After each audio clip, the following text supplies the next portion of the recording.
Salut à tous et bienvenue dans cette dernière série de vidéos où on va se consacrer cette fois-ci au Sturmgewehr, au fusil d'assaut suisse, les FAS, du FAS 57 au FAS 90, FAS 90 ou STG évidemment, Sturmgewehr. Je vous rappelle que je fais cette série de vidéos parce que je sors en ce moment mon livre, voilà, qui va couvrir tous les fusils suisses des années 1860 à aujourd'hui. Et vous avez évidemment tous les liens dans la description. Et aujourd'hui, c'est l'occasion de parler et de faire un petit peu de tir avec les Sturmgewehr. Alors un petit peu d'histoire avant de commencer quand même. Eh bien, il s'avère que la Suisse passe directement du K31, donc avant la Seconde Guerre mondiale, au Sturmgewehr, au fusil d'assaut. Il n'y a pas d'arme de transition.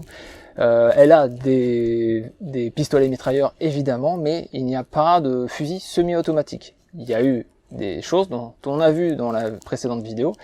Il y a eu pas mal de développement sur le sujet, mais finalement, arrivé à la sortie de la Seconde Guerre mondiale, les Allemands ont développé le STG, le Sturmgewehr 44, qui a révolutionné vraiment l'armement léger.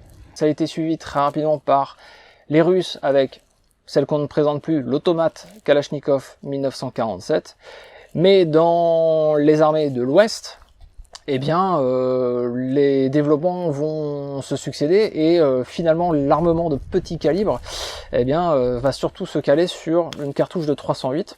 Est-ce que c'est vraiment de la cartouche intermédiaire? Bon, pour l'époque, dans les années 50, ça faisait plus de sens qu'aujourd'hui, où aujourd'hui on admet qu'une cartouche intermédiaire, ce serait plutôt du 5,56 par 45 autant. Et donc l'arrivée du Sturmgewehr 44 allemand va remettre un peu à plat les choses et tout le monde va essayer de développer son propre fusil d'assaut. Les Suisses s'y attaqueront aussi. Alors les Suisses, ils vont évidemment tester le STG-44 après-guerre, mais en fait il s'avère qu'ils le considèrent comme ce qu'il était finalement à la base, un Schwermaschinenkarabiner, un pistolet mitrailleur lourd. Pour les Suisses, le problème c'est que le STG-44 n'est pas assez performant en cible à 300 mètres. La cartouche intermédiaire, le 8 courses, n'est pour eux pas assez performante. Ils vont développer la VGP 47, justement, donc 1947, mais ce sera pareil, ils vont trouver que finalement des armes de ce type-là, ça reste que un gros pistolet mitrailleur, et ça n'a pas l'effet attendu, l'impact voulu, les qualités de précision, de perforation sur les distances de 500, 1000 mètres, ça ne rentrera pas dans leur cahier des charges.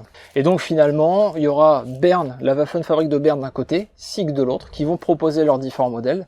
Alors à Berne, ils vont développer toute une série de Sturmgewehr qui ressemblent au FG42 allemand, mais qui ne sera pas retenu. Ce qui sera retenu, c'est l'arme de SIG. Et SIG va développer, elle, des armes chambrées en GP11. Elle ne va pas s'embêter avec la cartouche expérimentale de VGP47, elle va se concentrer sur la GP11, point barre, et ce sera finalement gagnant. Et il faut savoir que SIG va développer aussi, sous la direction de Rudolf Amsler, une série d'armes qui utilisent le retardement par galet. Alors il faut bien distinguer d'un côté le verrouillage par galet, comme la MG42, et le retardement par galet, comme ce qui est plus connu aujourd'hui, le HKG3 ou le HK MP5.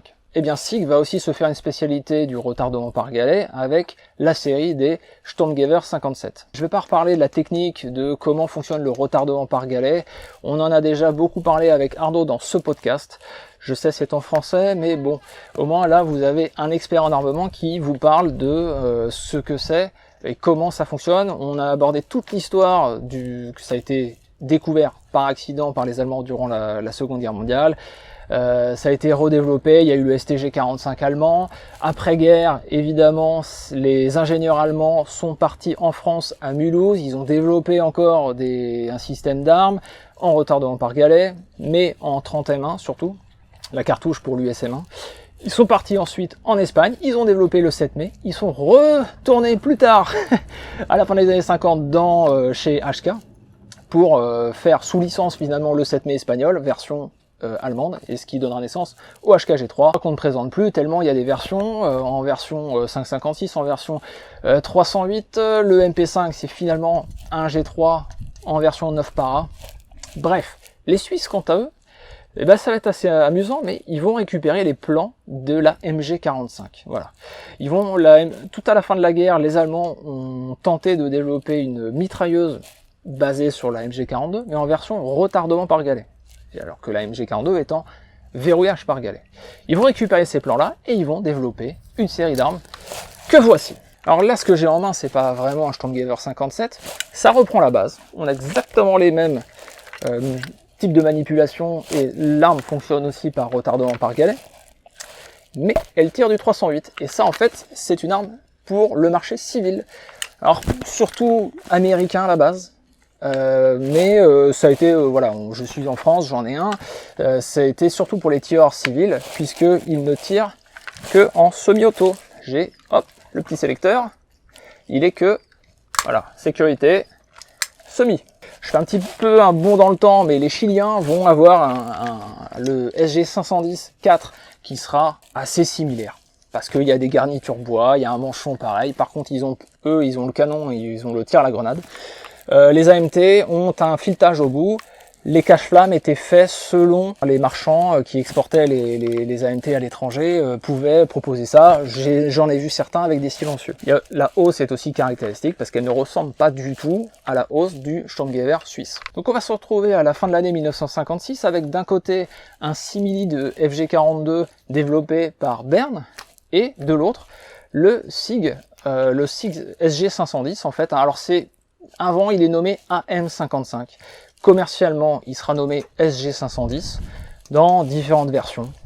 Et plus tard, il sera adopté fermement comme étant le Sturmgewehr 57 ou le FAS 57 pour fusil d'assaut en français. La troisième arme qui sera utilisée lors de ces tests, c'est un FN-FAL. Voilà. Alors le FN-FAL, il n'était pas vraiment là dans le but d'être vraiment adopté. Il était plus là pour faire une sorte de maître étalon. Voilà, on avait comme ça une arme qui fonctionnait très bien, qui était déjà adoptée par certaines nations, et il était là en comparaison de l'arme de SIG et de Bern pour voir vraiment ce qui était fait ailleurs et ce qu'il y aurait potentiellement à améliorer. Visiblement, les résultats entre l'arme de Bern et de SIG étaient sensiblement... les résultats étaient quasiment identiques. Ce qui a pu faire pencher la balance pour SIG, ça serait le prix final de l'arme. Parce qu'évidemment, il faut imaginer que le Sturmgewehr, il a été produit à pas loin de 400 000 exemplaires. Bah, si vous pouvez gagner quelques francs suisses sur chaque exemplaire, c'est pas inintéressant. Alors rapidement, on peut noter deux choses sur le Sturmgewehr 57. Bah, déjà, c'est la cartouche. Ils ont conservé la GP11. Alors pourquoi? Bah, parce que déjà, il y en a beaucoup en stock. On a encore les armes pour les troupes derrière qui utilisent encore les K31. Il y a les mitrailleuses, sachant que juste avant, il y a la MG51 qui vient d'être adoptée et qui fonctionne, qui tire la GP11. Donc c'est cohérent d'avoir la mitrailleuse et le fusil d'assaut dans la même cartouche. Niveau logistique, c'est plus simple. Et puis la GP11, c'est une cartouche qui est très connue, très précise, très performante. Il n'y a pas de souci là-dessus. Par contre, est-ce que ça en fait toujours un fusil d'assaut? Parce qu'un fusil d'assaut, normalement, la définition, c'est une arme individuelle tirant en full ou semi avec chargeur amovible et tirant une cartouche intermédiaire. Bon, la GP11, c'est plus vraiment une cartouche intermédiaire. Hein. Et c'est marrant parce que les Suisses ont gardé le nom Sturmgewehr, fusil d'assaut. Mais en France aussi, on a gardé le nom fusil d'assaut. Mais dans d'autres nations aussi, c'est resté assez courant. L'Autriche, le FAL 58, le STG 58, c'est bien le Sturmgewehr 58. Le Sterhaug, c'est aussi un Sturmgewehr. Alors que initialement, Sturmgewehr, ça a été inventé de toutes pièces, je crois que c'est vers 1944, à des fins de propagande. Une arme d'assaut, quoi. Alors, est-ce que c'est parce qu'à ce moment-là, le Troisième Reich était en train de reculer face aux troupes soviétiques et il fallait donner aux fantassins du courage et donc une arme d'assaut? Je ne sais pas, mais c'est assez amusant de constater que le nom a été conservé et est encore conservé avec le remplaçant du STG 57 qui sera le STG 90. Alors malheureusement, conserver une cartouche aussi puissante que le GP11, bah ça en fait une arme quand même assez encombrante. Hein. Alors là, je suis en 308, mais c'est quasiment pareil. Le gros problème du STG 57, alors c'est une arme très bien manufacturée, c'est une arme très précise en cible, il n'y a aucun problème là-dessus. Ça fonctionne très bien, le retardement par galet fonctionne très très bien, mais c'est le poids. Bah oui, parce qu'un fantassin, il passe peut-être 95% de son temps à porter son arme, et vous imaginez que crapahuter dans les Alpes suisse, avec ça sur le dos, ça doit être un petit peu embêtant. Mais par contre, ça offre une puissance de feu, un volume de feu très important pour le fantassin suisse. Là, faut bien se dire qu'on est dans les années 50-60, c'est la guerre froide.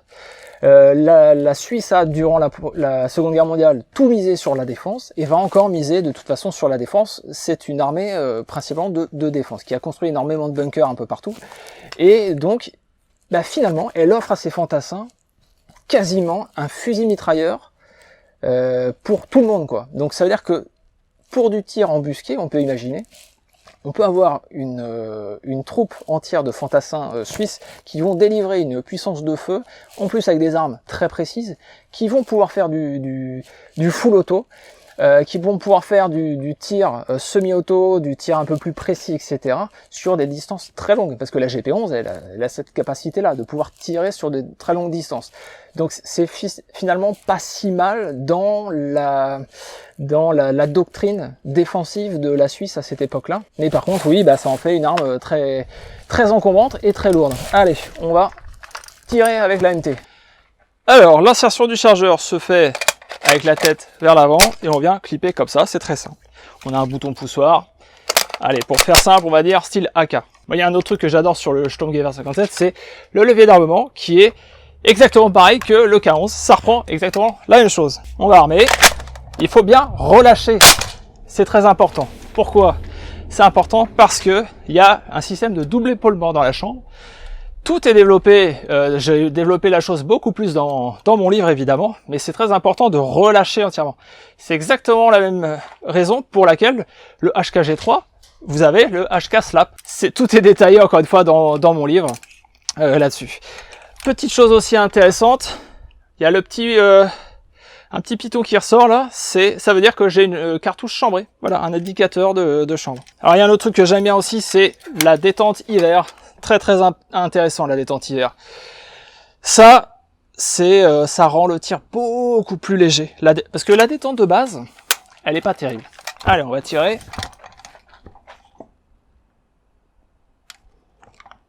Et j'avais mis la sécurité.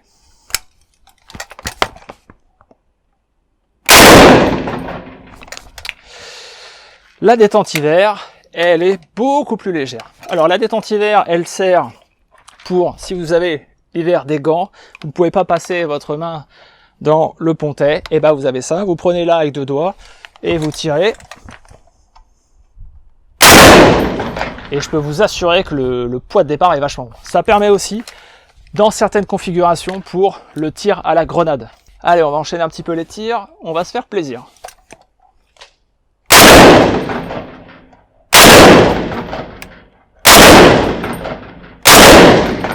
Les tirs à l'AMT sont vraiment très très agréables.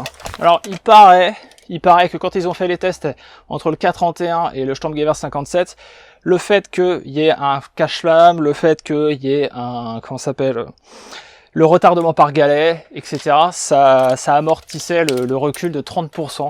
Bon, certes, on est dans un fusil à verrou dans le K31, donc forcément le recul il est à 100%. Mais est-ce qu'on diminue vraiment? Je sais pas. Mais là vraiment c'est un régal ce genre d'arme.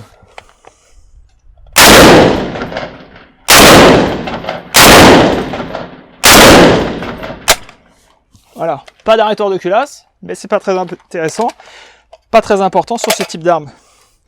Fin de chargeur, hop, on va vérifier. Voilà.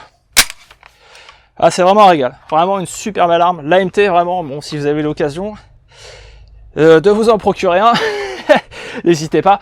Pour avoir tiré aussi avec le STG 57, c'est aussi très très bon, vraiment très sympa. Si vous avez la possibilité de trouver un PE 57, donc c'est la version civile en STG 57, ça sera très intéressant parce que déjà elle est semi-auto de base, mais en plus elle dispose sur son boîtier là, vous voyez, des encoches pour en mettre les lunettes. Parce que, ok, il y avait le ZFK 55, mais ils ont vite mis des cairns sur les STG 57 pour le tir de précision.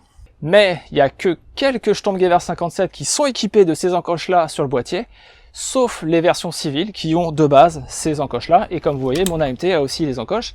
Je peux mettre un rail Picatinny si j'ai envie dessus, il n'y a pas de souci. Allez, on va enchaîner maintenant avec la famille des SG540.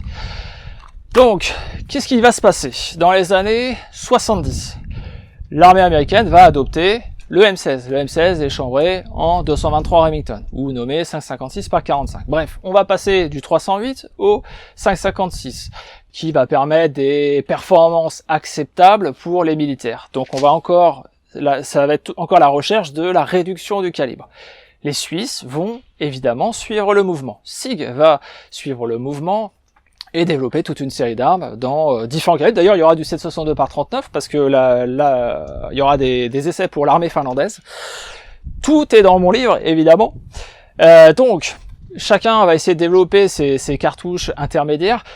Pourquoi la Suisse n'a pas directement adopté le 223 tel qu'il est sorti dans les années 50-60 ? Eh bien parce que pour eux, la balle M193 américaine ne possédait pas les performances acceptables de précision et perforation en cible. Je le rappelle, la Suisse est un pays de tireurs sportifs et pour eux, l'arme d'ordonnance, c'est aussi une arme de match. Donc il faut absolument quelque chose qui soit convenable. Alors ils vont développer toute une série de nouvelles munitions. Il y aura la 5.6 EG, il y aura la VGP 80 en 6.45. Mais pour la faire très courte, ce sera pas suffisant, ce sera pas acceptable. Il y aura des problèmes, notamment par exemple la 5.6 EG, une vitesse beaucoup trop élevée, je crois que c'était 1000 mètres par seconde, et elle crée des érosions de canons prématurées. Elle usait les canons prématurément. Néanmoins, les canons fabriqués normalement, ça nécessitait de revoir le modèle de fabrication des canons pour que l'usure soit moins forte. Mais ça demandait un investissement, etc. Donc ils ont abandonné. Sauf que en 1980, l'OTAN adopte enfin la 5.56 officiellement, mais avec la balle belge SS-109. Là, on arrive enfin à quelque chose d'acceptable en cible et en perforation. Au moment où finalement les Suisses sont en train d'abandonner le STG-57 pour adopter une arme de petit calibre, eh bien, ils vont aussi développer le 5.6 GP90. Le 5.6 GP90, c'est grosso modo la même chose que le 5.56 OTAN. Évidemment, il y a une différence entre de forme de balle et légèrement de poids de balle, et de la composition de la balle aussi. Tout est décrit dans mon livre. Maintenant, le cheminement de développement. Encore une fois, on va avoir Bern d'un côté qui va proposer ses propres designs et SIG qui va proposer ses propres armes. Chez SIG, ce sera Edouard Brodbeck que j'ai eu la chance de rencontrer en Suisse qui va développer donc la série des SG530. Ils vont reprendre simplement le retardement par galet du STG57, essayer de l'adapter au 223 Remington et ils vont aussi faire le verrouillage par galet. Malheureusement, dans les deux cas, ça va pas le faire. Ils vont pas réussir à solutionner quelques petits problèmes techniques qu'ils rencontraient. À cette époque-là aussi, ils travaillaient avec Beretta. Ne trouvant pas de solution, Beretta va partir de son côté et va faire l'AR-70. Et si vous regardez l'AR-70, franchement, il y a d'énormes similitudes avec le SG550 suisse. Donc, chez SIG, ne trouvant pas de solution, ils vont partir sur le SG540. Alors, ça, c'est pas vraiment un SG540 suisse. En fait, le SG540 suisse, il n'y en a pas eu beaucoup parce que l'arme n'a pas été adoptée officiellement. Là, l'arme que j'ai, c'est un 540 Manurin. Eh oui. Le problème de la Suisse, le problème de SIG, c'est que c'est une entreprise qui commerciale, parce que Bern, c'est un atelier fédéral. Mais SIG, c'est une entreprise qui doit vendre, qui doit générer de l'argent, générer des revenus pour vivre. Sauf que quand on se trouve dans un pays neutre, et qu'on a l'interdiction de vendre à des armées étrangères qui sont en guerre des armes, on fait comment? Eh ben, la solution de SIG, ça a été de vendre les brevets du SG540 à Manurin en France. Alors oui, la France dans les années 70 est en guerre un petit peu partout en Afrique et en fait il faut savoir que les SG540 ont été utilisés. Alors il n'y a pas eu beaucoup d'exemplaires, c'est à peu près 2000 qui ont été utilisés au Liban. Voilà, il y a au Liban, au Tchad, donc voilà, juste avant le FAMAS. En fait, au moment où il y a la transition entre le MAS 49-56 et le FAMAS, eh ben, l'armée française a vraiment réglementairement adopté le SG540. Et en fait, on se retrouve avec une arme vraiment, vraiment très bien. Moi, je la trouve extrêmement légère. Alors, celle-ci est en 222 parce que c'est une version civile pour le marché français. Voilà, en France, on ne pouvait pas avoir avant de 5,56 ou d'armes en 308. Donc, il y avait d'un côté le 222 ou alors le 243 qui était autorisé. Et en fait là, chez SIG, ils ont complètement donc abandonné le retardement ou le verrouillage par galet, et on est sur un système de piston, tout ce qu'il y a de plus classique, hein. Le piston est au-dessus, la culasse est à 2 tenons comme 2 tenons de verrouillage, mais c'est vraiment, ça reprend quasiment l'esthétique de la culasse et le fonctionnement de de l'AK-47. Par contre, effectivement, ce que j'aime bien, c'est que l'arme se déploie comme ça. Et en fait, il faut déverrouiller ici. C'est le levier d'armement qui fait la jonction entre l'ensemble mobile et le piston. Et le ressort est quant à lui au-dessus du canon. On a aussi une petite buse réglable qui, malheureusement, moi, me fait un petit peu défaut sur mon exemplaire. Allez, on va essayer ça. En tout cas, c'est vraiment une arme super agréable. Vraiment, encore une fois, très légère. Très agréable, et j'espère qu'elle va bien fonctionner.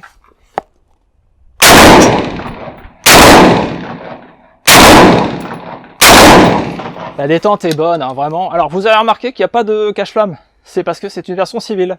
Voilà, évidemment, faut imaginer qu'on est dans les modèles armées françaises ont un sélecteur de tir, ont un cache-flamme, etc. Les chargeurs de 30 coups aussi, ça c'est sympathique.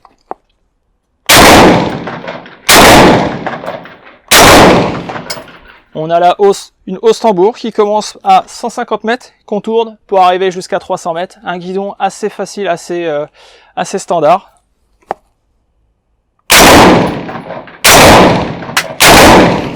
Et c'est la fin, arrêtoir de fin de chargeur.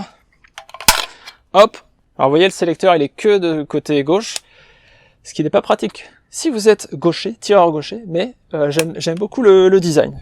Alors qu'est-ce qui se passe à ce moment-là avec le SG540? Là on est dans les années 80 et ok, SIG a vendu les droits à Madurin en France. Elle a d'ailleurs aussi vendu les droits de son 510, hein, j'ai oublié de le préciser, mais le 510 au Chili, chez Famae. Le 540 sera aussi produit, enfin la version 542 ce sera produite aussi chez Famae au Chili.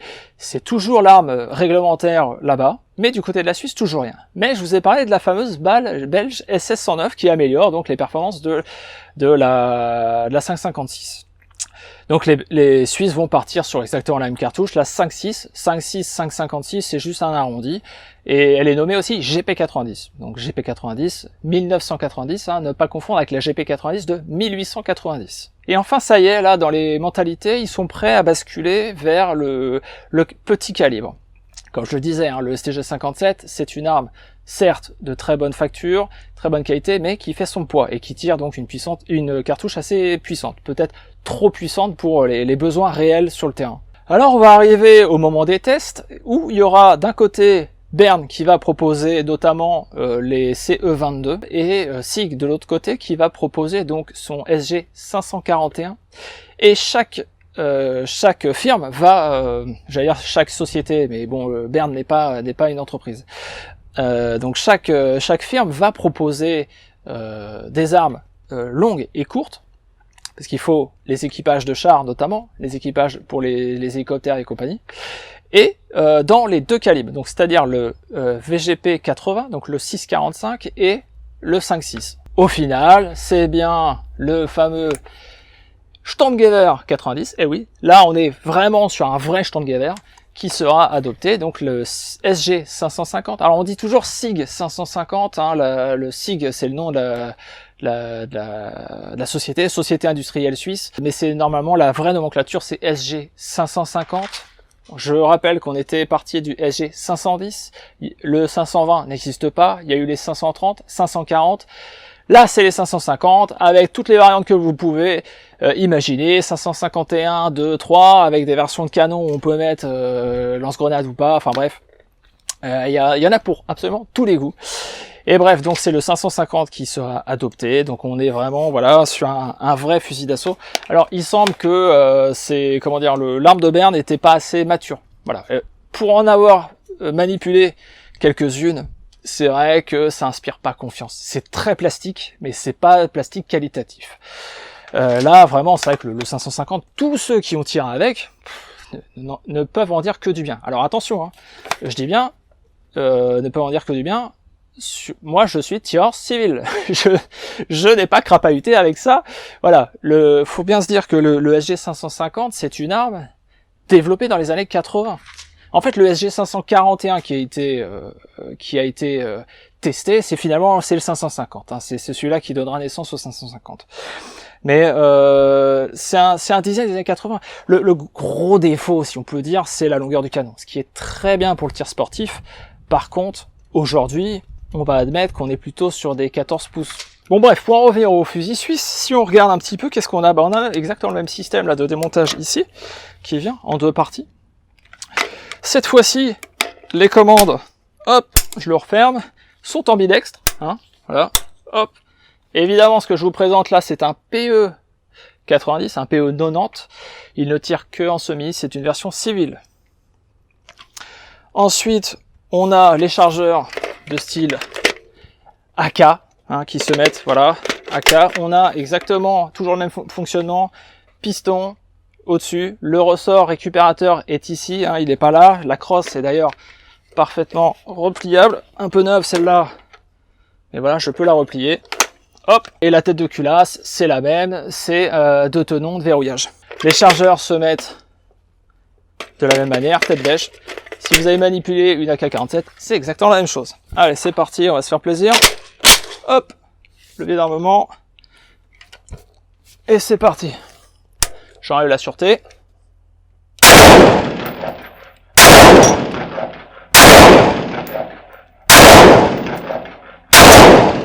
Voilà, arrêteur de fin de chargeur. La détente, elle est parfaite. Elle est parfaite la détente. Et ce que j'aime bien, c'est qu'en plus, on peut coupler les chargeurs. Alors d'un point de vue pratique sur le terrain, c'est pas terrible, mais bon. On a un arrêtoir de culasse de l'autre côté. Hop, voilà. Enfin, c'est un arrêtoir, pardon. On peut remettre la culasse vers l'avant. Vous m'aurez compris.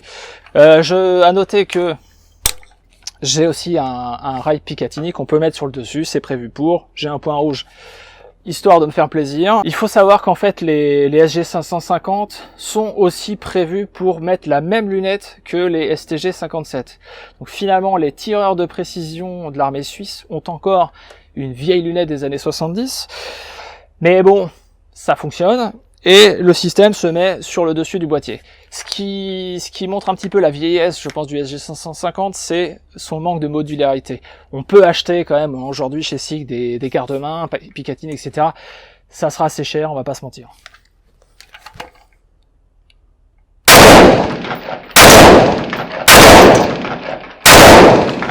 C'est vraiment très très agréable. C'est vraiment une arme très très agréable. Alors comme je disais, canon 20 pouces, ça commence à pencher. Là, j'ai tiré toute la journée.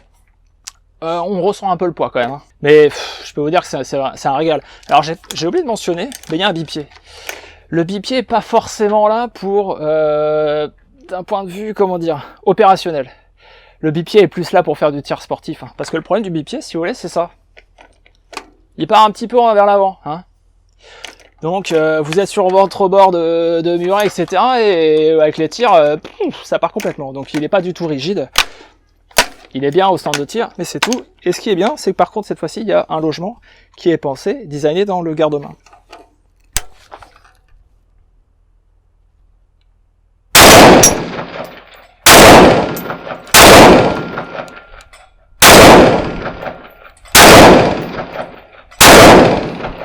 Et voilà, fin de chargeur, hop. Ouais, c'est vraiment un régal. Vraiment, cette arme-là, si vous avez l'occasion, le G550, hein, c'est quand même terrible. Donc comme je le disais, il y a plein de versions. Il y a le 551, 552. Les versions 551 ont été utilisées notamment par pas mal de forces spéciales. En France, le GIGN en a utilisé. Les commandos marines en ont utilisé. Il leur fallait une arme qui soit capable de tirer dès en sortant de l'eau. Et le 550, il y arrive. Le 552 a été brièvement adopté, mais le 552 il a son ressort récupérateur à l'arrière et c'était un point de fragilité. Donc ils ont vite remplacé avec le 553 qui lui est adopté par les forces spéciales suisses, les parachutistes de mémoire. Personnellement, j'aime beaucoup la configuration 553 en 762 par 39. Ça, c'est vraiment un modèle que j'aimerais mettre dans mon coffre. Et voilà, présentation des Sturmgewehr. En tout cas, le 550, enfin le Sturmgewehr 90 est encore aujourd'hui l'arme officielle de l'armée suisse. Et oui, ça fait quand même à peu près 30 ans. On peut se poser la question, on va arriver 30, 40 ans, c'est quand même une durée de service maximum. La question, c'est qu'est-ce que va adopter l'armée suisse après? Parce que SIG aujourd'hui, en fait SIG en 99, la production des 550 s'arrête. En 2000, ils sont rachetés par, je ne sais plus, je mettrai les noms. Encore une fois, tout est dans mon livre, hein. Là je fais une vidéo comme ça au stand de tête, mais la production a drastiquement baissé. Ils fabriquent encore quelques armes, mais c'est plus pour une production civile. Et je veux dire, si l'armée suisse devait commander tout à coup 100 000 ou 200 000 armes, je suis pas sûr qu'ils aient les capacités de le faire. Et on notera que tout récemment d'ailleurs, ils ont adopté des simili d'AR-15, d'une marque, pareil, je mettrai le nom en bas, en tant que Sturmgewehr 25, mais arme en 308, plutôt en tant que DMR, voilà, pour du tir de précision, mais c'est pas vraiment comme arme infanterie. Mais allez savoir, qu'est-ce qu'ils adopteront? Est-ce qu'ils passeront au HK416 comme tout le monde? On verra bien. En tout cas, merci à tous d'avoir regardé jusqu'ici. Merci encore une fois au stand de tir pour la mise à disposition. Je le dis jamais assez, mais c'est vraiment exceptionnel de pouvoir faire ce type de vidéo ici. Les liens sont dans la description pour mon livre. Voilà, les armes suisses, c'est que du bonheur. Et moi, je vous dis à la prochaine.